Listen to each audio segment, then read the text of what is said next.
Donc on va embarquer. On est à l'intérieur. Bon, je vous ferai la présentation tout à l'heure. Là, on va faire un petit tour, je pense, avec la voiture.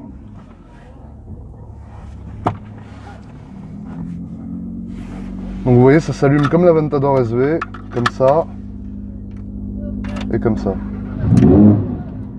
C'est vraiment très bruyant, le bruit est très beau.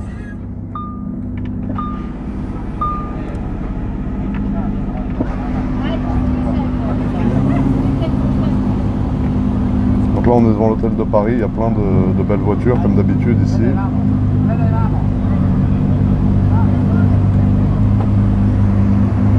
Vous voyez le fond de compteur qui est très sympa. Un peu comme l'Aventador SV mais avec des couleurs différentes en fait.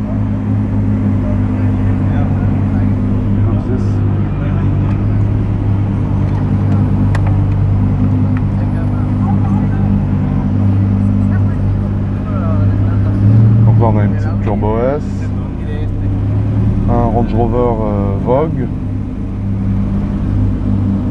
une Porsche, petite Porsche. Et nos chers amis, les meilleurs voituriers de Monaco. Donc là la petite Bugatti Veyron 488 GTB, ma F12, ma 458, une autre 458 et une Continental GT par Mansouri. Et là-bas il y a l'espèce de fausse Batmobile qui est pas très belle.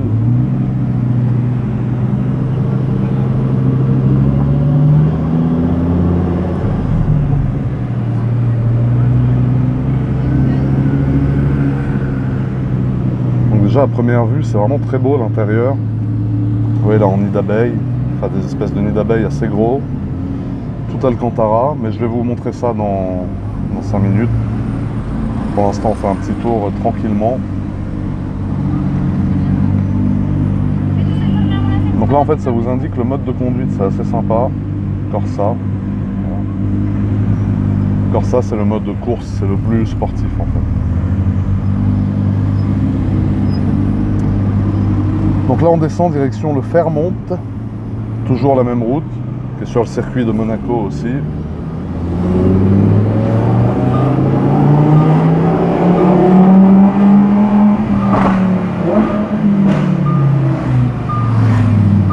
Belle couleur ça. Ça change du rouge, c'est bien.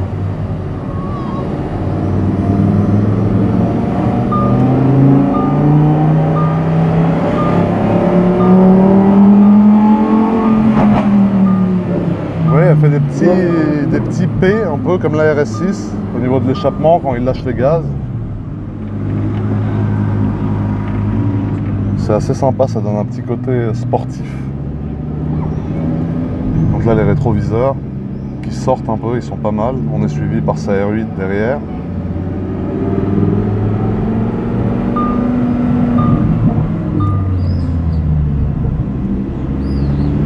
Donc en fait on fait la même route que la dernière fois, parce que Monaco c'est pas très grand comme vous savez peut-être.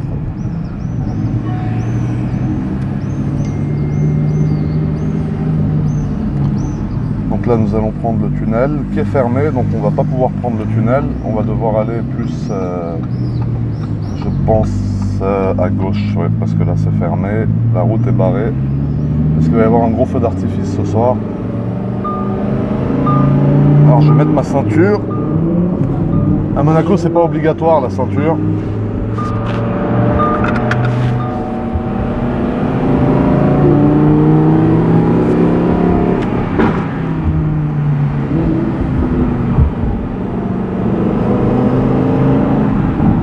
Là, vous avez Mercedes, AMG, ils vendent beaucoup d'AMG ici surtout. Là c'est le Grimaldi Forum de Monaco, donc il y a beaucoup de forums. C'est là qu'il y a le salon Top Marque aussi. Le salon Top Marque, pour ceux qui ne connaissent pas, c'est un salon très connu sur les voitures.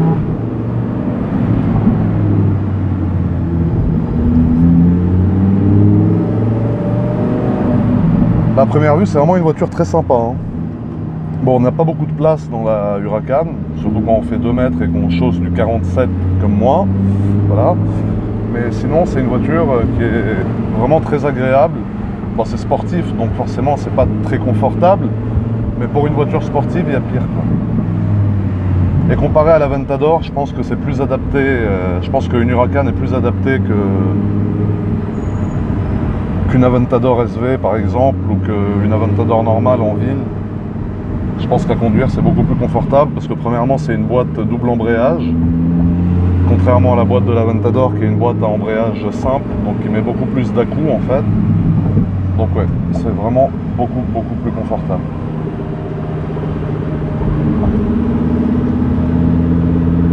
Vous voyez le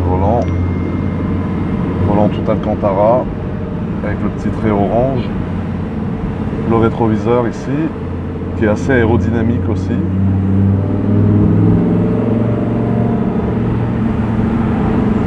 Ah, il lui manque 2 roues à lui. J'aime beaucoup les classes G 6 roues, mais ceux qui sont juste surélevés comme ça avec 4 roues, j'aime pas spécialement.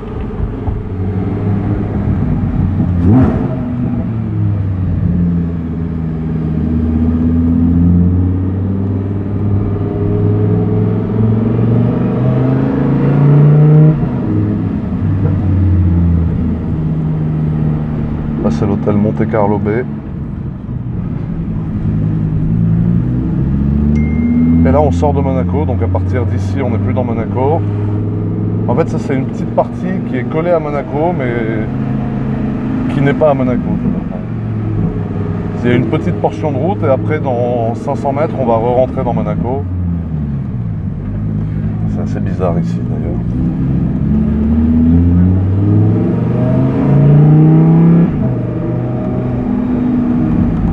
Donc le bruit comparé à une Huracan normale, c'est un bruit qui est quand même complètement différent, beaucoup plus rauque en fait. Voilà, ça fait vraiment beaucoup plus masculin. Moi j'aime pas trop la Huracan, mais celle-là en performante, je dois avouer que j'aime beaucoup. Ça fait un bruit très sympa. Ça a un look très sympa aussi. En fait c'est un peu comme une Aventador SV, mais en Huracan en fait.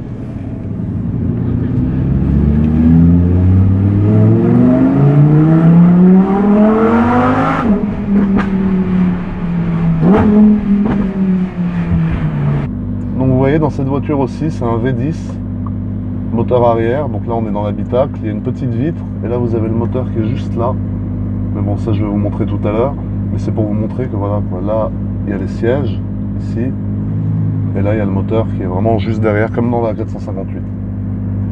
Donc vous voyez ce qui est drôle, c'est là qu'on voit que Audi et Lamborghini c'est le même groupe, c'est-à-dire le groupe Volkswagen, c'est que les clés sont quasiment exactement pareilles, à peu de différence près, voilà, sauf que là tu as le signe Audi, là Lamborghini.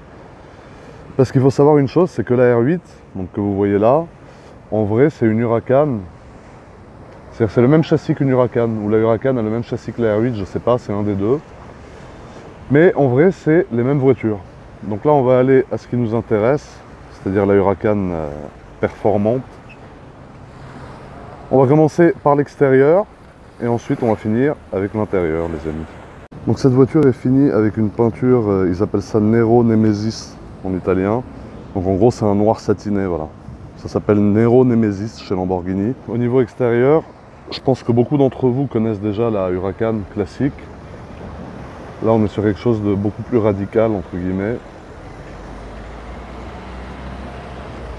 Je vais vous faire un petit tour de la voiture en premier, et je vais rentrer dans les détails juste après.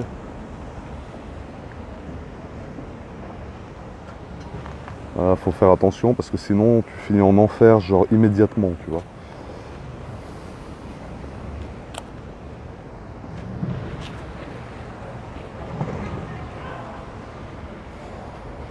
En gros, quelles sont les différences entre cette voiture, à savoir la Huracan performante, et une Huracan normale? Donc déjà, ça commence par le pare-choc avant,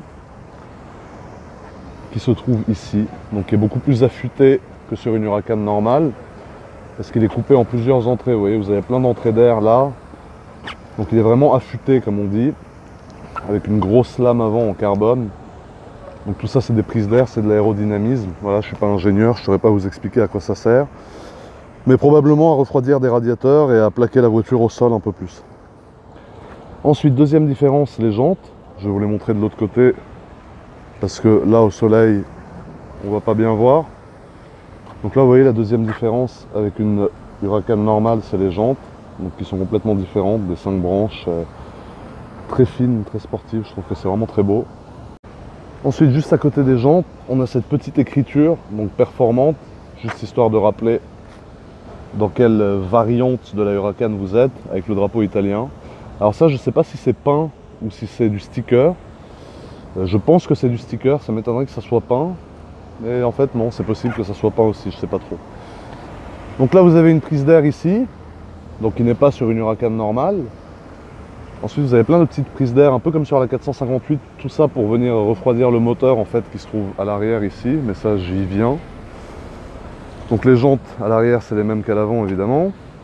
Voilà. C'est la même taille parce qu'il y a des voitures qui ont des jantes en 19 à l'avant et en 20 à l'arrière, en 19 pouces ou en 20 pouces.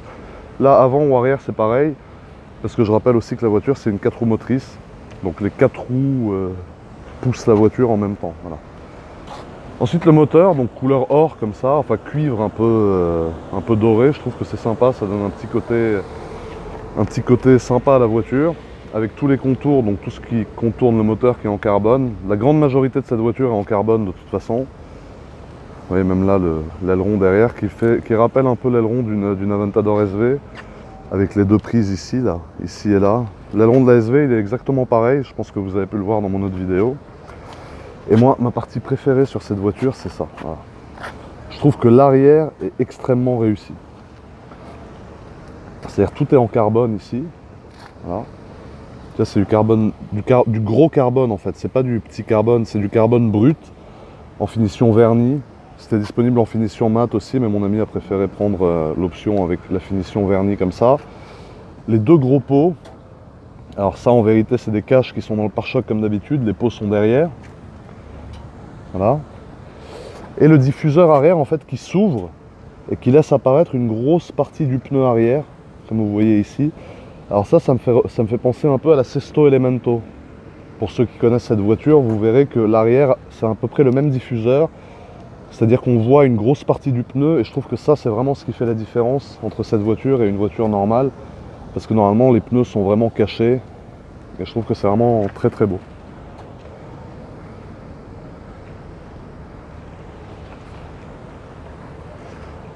On va maintenant passer à l'intérieur de la voiture.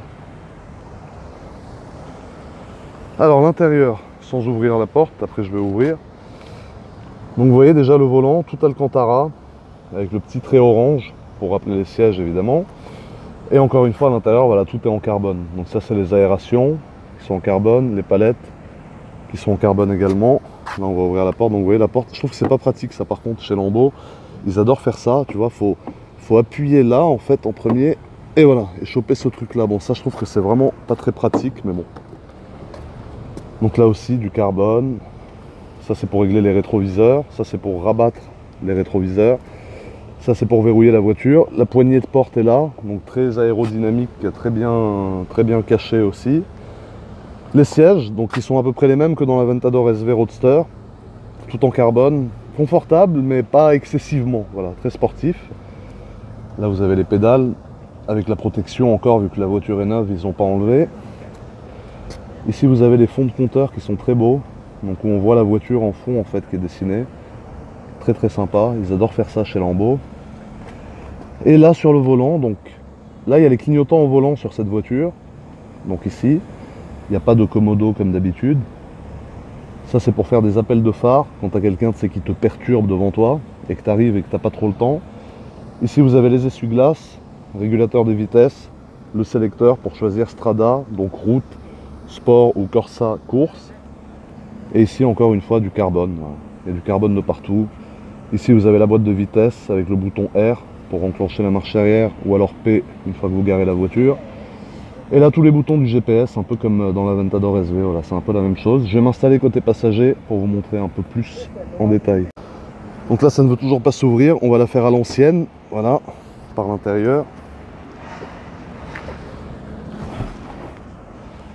Alors à l'intérieur, comme vous pouvez le voir, il y a plein de petits boutons.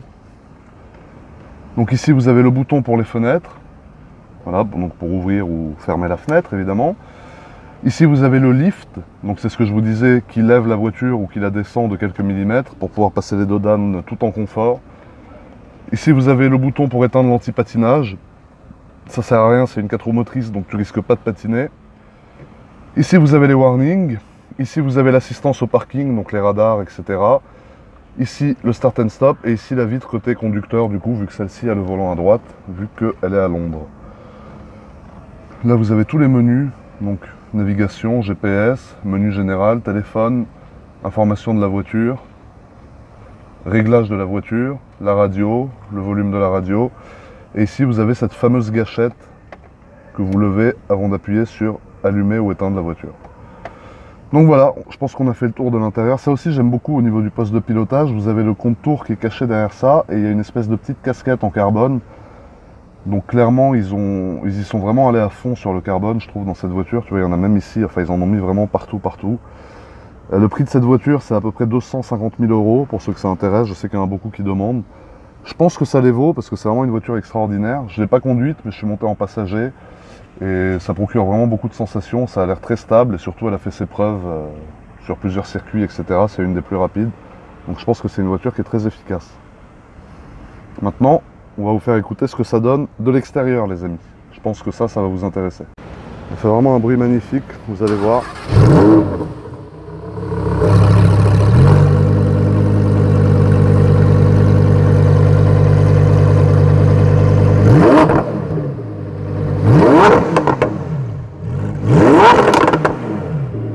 Arrêter parce qu'on va réveiller tout le monde aux alentours. Les gens vont pas être très contents. Ça fait vraiment un bruit de malade. Je sais pas si sur la vidéo vous vous rendez compte, mais je vous jure qu'en vrai ça a résonné genre jusque là-bas. Vous voyez, même au ralenti, très beau bruit au ralenti. Elle fait vraiment un bruit de fou. Je vous jure, ça fait un bruit de fou furieux les gars. Donc voilà, ça c'est ce que je vous avais dit dans la vidéo de la 458. C'est un peu l'inconvénient des supercars entre guillemets à Monaco, c'est que voilà, c'est assez serré, tu vois, ça passe just, et il y a beaucoup de dodanes aussi.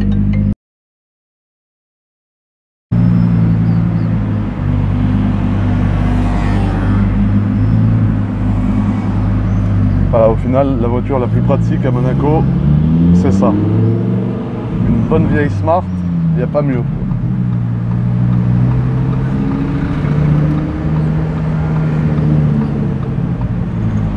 Ah, parce qu'au final, Monaco, l'été, c'est souvent des bouchons et des trucs, donc c'est pas très...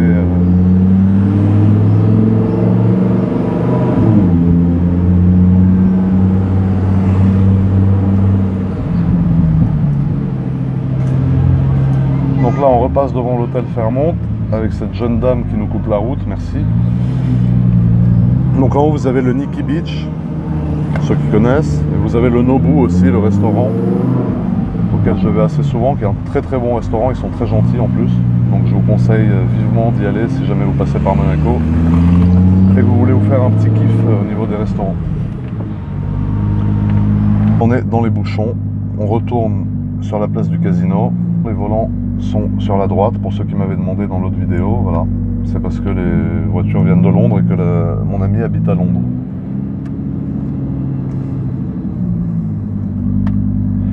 D'ailleurs, j'ai déjà fait une vidéo avec lui qui s'affiche maintenant, donc si jamais vous voulez la regarder, avec son Aventador SV et son AMG GTR, donc si vous voulez la regarder, elle s'est affichée là-haut, donc il n'y a qu'à cliquer les amis.